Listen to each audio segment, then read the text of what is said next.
Ito naman guys, buksan natin siya kung talagang, nakita nyo guys, ang nasa ibabaw niya is puro chicken tenders.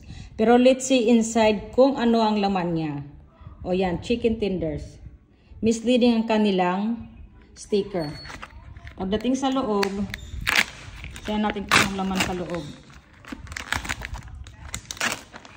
So ito guys, so chicken tenders to, yan, chicken tenders. O diba ang ganda? Pagdating dito, sa kong in-order, dito banda. Ayan. Oh. Ipag-compare natin ang chicken tenders doon sa chicken breast. Di ba iba? Ito kasi cuts.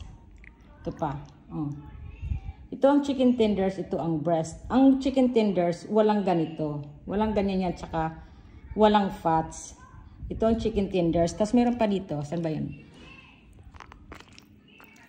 Yung may buto. Where is that? Saka walang ganyan. Walang ganyan sa chicken tenders. O diba nakikita nyo ang kaiba. Tapos sasabihin sa akin doon ng manager, ng floor manager nila, ma'am, chicken tenders po talaga iyan. Sabi ko, hindi po ba kayo siguro nakain ng chicken tenders?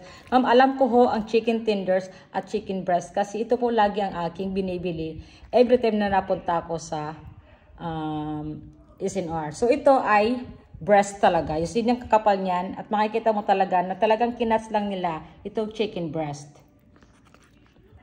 At tingnan niyo naman 'tong kaganda ng chicken tenders. So let's see. So ayan guys, kukunin natin ang chicken tenders at ililipat natin dito.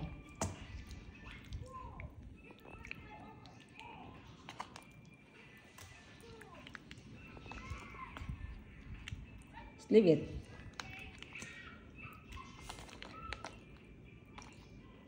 So this, parang mas marami ang chicken tenders dito kaysa doon sa kabila.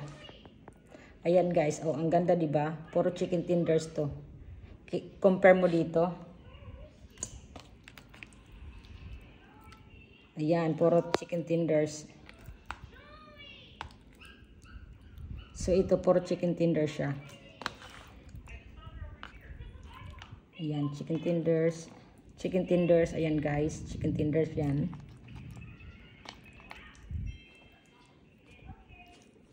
Ito, chicken tenders.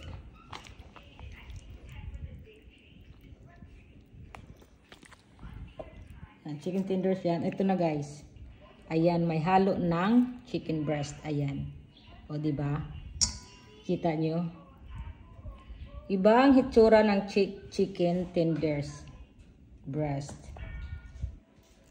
Hindi talaga nila matiis guys na hindi nila pili lagi, hindi nila matiis guys, hindi nila lagyan ng chicken breast. Ayan. Sa tingin nyo guys, chicken tenders ba to chicken breast? O diba? Kayo na ang comment your answer.